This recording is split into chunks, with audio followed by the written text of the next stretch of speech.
नमस्कार मित्रांनो. काही पूर्वी एक घटना घडली होती चंदनजिरा पोलीस स्टेशनच्या हद्दीमध्ये, कनायनगर भागामध्ये.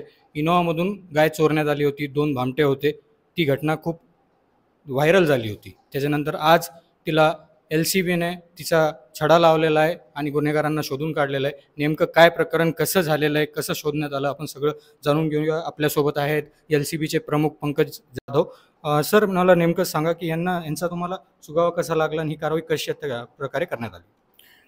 चंदनजिरा भागात जी घटना घडली होती त्या घटनेसंदर्भात आम्हाला एक छोटंसं CCTV फुटेज मिळालं होतं आणि त्यामध्ये एक इनोवा आणि काही लोक दिसत होते. त्यानंतर आम्ही तिथलं तांत्रिक विश्लेषण केलं आणि काही गोपनीय बातमीदारांच्या माहितीद्वारे आम्हाला माहिती मिळाली की अशा संशयित लोकांचे 2-3 संशयित लोकांचे नावं मिळाले. त्यानंतर आम्ही त्यांच्या मागावर होतो.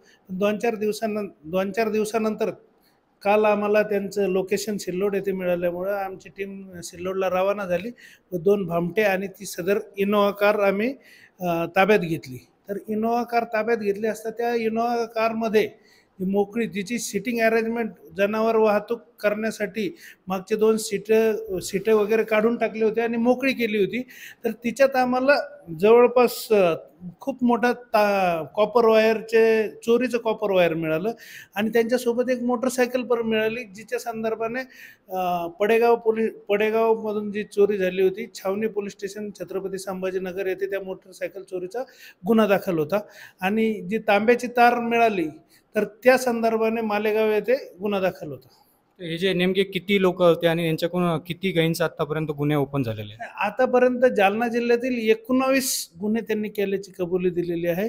त्यासोबतच मालेगाव येथील कॉपर चोरीचा एक गुन्हा आणि एक मोटरसायकल चोरीचा छत्रपती संभाजीनगर येथील गुन्हा, असे एकूण 21 गुन्हे आतापर्यंत उघड झालेले आहेत. हे जे 19 गुन्हे सगळे गाई चोरीचेच होते? हो, 19 गुन्हे गाई चोरीचे होते.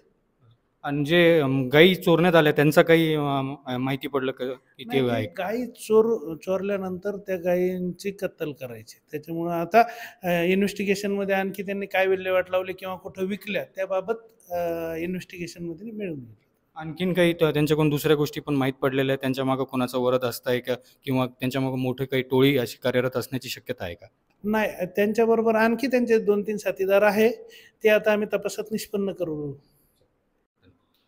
एकूणच जसं जाधव साहेबांनी सांगितलं, शेवटी LCBनेच या प्रकरणाचा छडा लावला आणि हे जे गुन्हेगार आहेत हे सिल्लोड येथील प्रॉपर मालेगावचे असून हे सिल्लोड येथे कार्यरत असतात. आत्तापर्यंत त्यांनी 19 पेक्षा जास्त चोऱ्या केलेल्या ह्या गायी डायरेक्ट घेऊन कत्तली करण्यात येतात आणि त्यांचं मांस विक्री करण्यात येतं आणि बरेच काही गोष्टी आता पुढच्या काळात ओपन होण्याची शक्यता आहे.